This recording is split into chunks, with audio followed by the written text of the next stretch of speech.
So hi hello friends welcome to all. So இன்றைக்கான இந்த video பதிவில் என்ன பார்க்க போகிறோம் அப்படின்னு பார்த்தீங்கன்னா 19 டேஸ் சேலஞ்ச் இருக்கு இல்லையா. ஸோ அது டே 1ல் என்னென்ன படிக்கணும், ஸோ அதை நான் வந்து என்னென்ன கம்ப்ளீட் பண்ணியிருக்கேன், எப்படி படிச்சிருக்கேன் அப்படிங்கிறத பற்றி தான் பார்க்க போகிறோம்.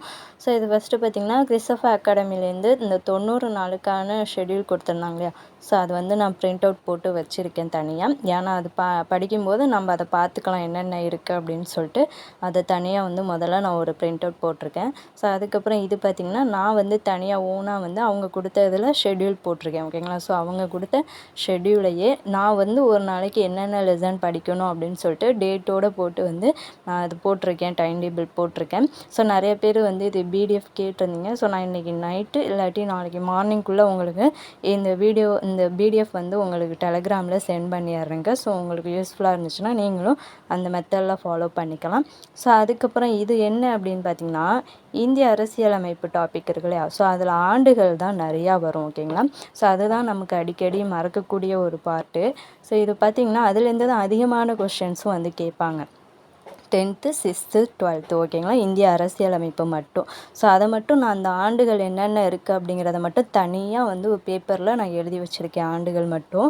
ஸோ இதை நீங்களும் இதே மாதிரி எழுதி வச்சு பின் பண்ணி வச்சு என்ன பண்ணலான்னா படிச்சுக்கலாம். ஓகேங்களா. டெய்லி வந்து இதை படிங்க. மார்னிங் நீங்கள் என்ன சப்ஜெக்ட் படிக்க போகிறீங்களோ அதுக்கு முன்னாடி டெய்லியுமே வந்து இதை ஒரு தடவை வந்து ரிவிஷன் பண்ணிகிட்டே இருங்க. உங்களுக்கு மறக்காது, ரொம்பவே யூஸ்ஃபுல்லாக இருக்கும்.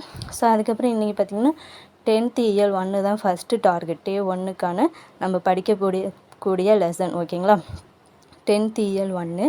ஸோ நான் வந்து இதை கம்ப்ளீட் பண்ணிட்டேன். அதே மாதிரி டெஸ்ட்டு கொஸ்டின் இருக்கு இல்லையா. ஸோ நான் வந்து ஆல்ரெடி உங்களுக்கு கொஸ்டின் பேக் கொடுத்துருப்பேன். ஸோ அதை வச்சு தான் நானும் டெஸ்ட் எழுதி பார்த்தேன். ஸோ அந்த டெஸ்ட்டு பார்த்திங்கன்னா இந்த இயல் 1 படித்து முடிச்சுட்டு டெஸ்ட்டையும் வந்து பார்த்திங்கன்னா நான் வந்து எழுதி பார்த்துட்டேன். இலக்கணம் வந்து தனியாக ஒரு நோட் போட்டு தான் எப்போதும் வந்து நான் படிப்பேன். ஓகேங்களா. ஸோ இது 10th இயல் 1 வந்து கம்ப்ளீட் பண்ணிட்டேன். ஸோ நெக்ஸ்ட்டு பாலிட்டியில் 10th இந்திய அரசியலமைப்பு. ஓகேங்களா. ஸோ நான் வந்து பார்த்திங்கன்னா ஜிகேக்கு வந்து மோஸ்ட்லி நிறையா அதுக்கு நோட்ஸ் எடுத்து தான் படிப்பேன். ஸோ இது பார்த்திங்கன்னா என்னுடைய நோட்ஸு. இது பார்த்திங்கன்னா எனக்கு ரிவிஷன் பண்ணுறதுக்கு ரொம்ப யூஸ்ஃபுல்லாக இருக்கும். சீக்கிரம் வந்து டைம் வந்து மிச்சமாகும் ரிவிஷன் பண்ணுறதுக்கு. ஸோ நான் எப்போதும் இந்த நோட்ஸை தான் வந்து படிப்பேன். நான் எடுத்திருக்க இந்த நோட்ஸை தான் வச்சு ரிவிஷன் பண்ணிப்பேன். ரொம்பவே யூஸ்ஃபுல்லாக இருக்கும். ஸோ நீங்களும் முடிஞ்ச அளவுக்கு பார்த்திங்கன்னா நோட்ஸ் எடுக்க பாருங்கள். நோட்ஸ் எடுத்து வச்சுக்கிட்டிங்கன்னா எக்ஸாம் அப்போ வந்து ரிவிஷன் வந்து நீங்கள் ஃபாஸ்ட்டாக பண்ணி முடிச்சிடலாம். ஸோ இது பார்த்திங்கன்னா என்னுடைய நோட்ஸ், ஓன் நோட்ஸு. ஸோ இது வந்து நான் பார்த்திங்கன்னா ரிவிஷனுக்கு ரொம்ப யூஸ்ஃபுல்லாக இருக்கும்ட்டு இதை தான் வந்து நான் யூஸ் பண்ணிக்கிறேன். ஸோ இந்த நோட்ஸ் வந்து ரொம்பவே எனக்கு வந்து யூஸ்ஃபுல்லாக இருக்கும். ஓகேங்களா. ஸோ நான் எல்லாத்துக்குமே ஜிகே பாலிட்டி மோஸ்ட்லி பார்த்திங்கன்னா நோட்ஸ் எடுத்துட்டேன். எல்லாத்துக்குமே சிலபஸில் கவர் ஆகக்கூடிய எல்லா லெசனுக்குமே பார்த்திங்கன்னா பாலிட்டி வந்து நான் நோட்ஸ் எடுத்து முடிச்சிட்டேங்க.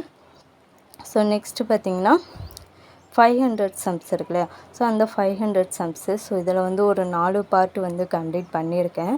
ஸோ இன்னும் பேலன்ஸ் வந்து நைட்டு தான் நான் பார்க்கணும். ஏன்னா எனக்கு இன்றைக்கி டைம் இல்லை, கொஞ்சம் வெளியே போயிட்டு வந்ததுனால பார்க்க முடியலை மேக்ஸு. இது மட்டும்தான் படித்தேன். ஸோ நைட்டு வந்து நான் மேக்ஸை கம்ப்ளீட் பண்ணிவிட்டு தான் தூங்க போகணும். ஸோ இது வந்து 500 சம்ஸ்க்கு நான் தனியாக வந்து போட்டிருக்கேன் நோட்டு. ஸோ தனியாக நோட்டு போட்டு தான் நான் மெயின்டைன் பண்ணிக்கிட்டு இருக்கேன். ஸோ நீங்களும் முடிஞ்ச அளவுக்கு இந்த 500 சம்ஸ் வந்து நீங்கள் கம்ப்ளீட் பண்ணுங்கங்க. அது ரொம்ப ரொம்ப ரொம்ப யூஸ்ஃபுல்லாக உள்ளது.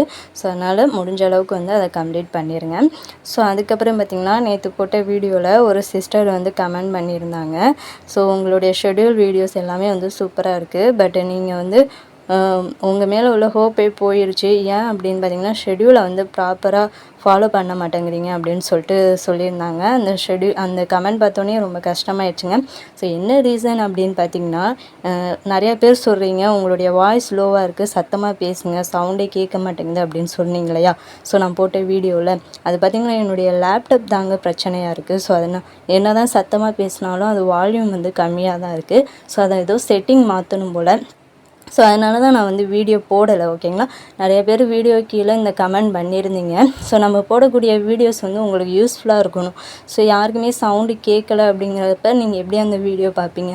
ஸோ அதனால தான் வந்து நான் சிஸ்டம் கொஞ்சம் சர்வீஸ் பண்ணதுக்கப்புறம் வீடியோ கொடுக்கலான்னு பார்த்தேன். ஸோ இப்போ எடுக்கக்கூடிய இந்த வீடியோ பார்த்திங்கன்னா மொபைலில் எடுக்கிறது. ஓகேங்களா. ஸோ அதனால் வந்து இது சவுண்டாக இருக்கும். நான் வந்து ஏன்னா உங்களுக்கு மொபைலில் வந்து வீடியோ வேணால் கொடுக்க பார்க்குறேங்க. ஏன்னா அதில் வந்து கொடுத்தா உங்களுக்கு குவாலிட்டியாக இருக்குமா அப்படின்னு எனக்கு தெரியலை. ஸோ இருந்தாலும் நான் நைட்டு தான் வந்து வீடியோ எடுக்க முடியும். ஏன்னா இது ஹஸ்பண்டோட மொபைலுங்கிறதுனால அவங்க வந்து ஒர்க்கு போயிட்டு நைட்டு தான் வருவாங்க. அவங்க வந்ததுக்கப்புறம் தான் வந்து நான் வீடியோ எடுக்க முடியும். ஸோ அவங்க வந்ததுக்கப்புறம் வேணால் நான் வந்து மொபைலில் எடுக்க முடிஞ்சிச்சுன்னா உங்களுக்கு நான் அந்த ஷார்ட்கட்டை வந்து கம்ப்ளீட் பண்ணி கொடுக்குறேங்க. ஸோ நீங்கள் ஒன்றும் ஃபீல் பண்ணாதீங்க. நான் எப்படியாவது வந்து மொபைல்லையாவது எடிட்டிங் பண்ணி உங்களுக்கு அந்த வீடியோ கொடுக்குறேன். அது ஓகேவா இருக்கா அப்படிங்கிறத பார்த்து சொல்லுங்கள். ஸோ அதுக்கப்புறம் இன்னொரு சிஸ்டர் என்ன சொல்லியிருந்தீங்கன்னா, ஜெண்டர் ஸ்டடீஸ்க்கு வந்து ஏதாவது புக் இருந்தால் வந்து சொல்ல சொன்னீங்க. ஓகேங்களா. ஸோ என்னை பொறுத்த வரைக்கும் நான் ஜிகேன்னு பொறுத்திங்கன்னா விவிடிஎன்பிஎஸ்சி அகாடமி, ஸோ அவங்க புக்கு மட்டும்தான் வச்சுருக்கேன். மற்றபடி வேறு எந்த அகாடமி புக்கும் வச்சுக்கல. ஸோ அவங்களுடைய புக்கே வந்து பெஸ்ட்டாக தாங்க இருக்குது. ஸோ அதையும் நீங்கள் யூஸ் பண்ணிக்கோங்க. ஏன்னா அது படிச்சுட்டு அதிலே வந்து நீங்கள் ரிவிஷனும் பண்ணலாம், ப்ளஸ் டெஸ்ட்டும் எழுதி பார்க்குற மாதிரி இருக்கும். ஓகேங்களா. லைன் பை லைன் வந்து எல்லா கொஷினுமே கொடுத்துருப்பாங்க. ஸோ உங்களுக்கு வாங்க முடிஞ்சால் நீங்கள் அந்த விவிடிஎன்பிஎஸ்சி அகாடமி புக்கே வாங்கிக்கோங்க. ஸோ அவங்க புக்கை ஆல்ரெடி நான் ரிவ்யூ பண்ணியிருப்பேன். ஸோ அந்த வீடியோ பாருங்கள். பார்த்துட்டு உங்களுக்கு ஓகேனா நீங்கள் வந்து அந்த புக்கை வாங்கிக்கோங்க. ஓகேங்களா. ஸோ இதுதாங்க இன்றைக்கான வீடியோ. ஸோ இன்றைக்கான டார்கெட்டும் வந்து இது தான். ஸோ நீங்களும் முடிஞ்ச அளவுக்கு கம்ப்ளீட் பண்ணுங்கள். ஆல்ரெடி படிச்சிருப்பீங்க, ஒரு ரிவிஷன் மட்டும் பண்ணிடுங்க. ஓகேங்களா. ஸோ நான் நாளைக்கு வந்து ஷெடியூலை கொடுத்துட்றேன். அதுபடி ப்ராப்பராக வந்து படிங்க. நானும் டெய்லியும் பார்த்திங்கன்னா இந்த மாதிரி ஸ்டடி விளாக் கொடுக்குறேன். ஏதாவது வந்து யூஸ்ஃபுல் டிப்ஸும் வந்து கொடுக்குறேன். ஸோ அதை வந்து ஃபாலோ பண்ணிக்கோங்க. இந்த வீடியோ பிடிச்சிருந்துச்சுன்னா ஒரு லைக் பண்ணிடுங்க. மறக்காமல் நம்ம சேனலை சப்ஸ்கிரைப் பண்ணிக்கோங்க. Thank you to all.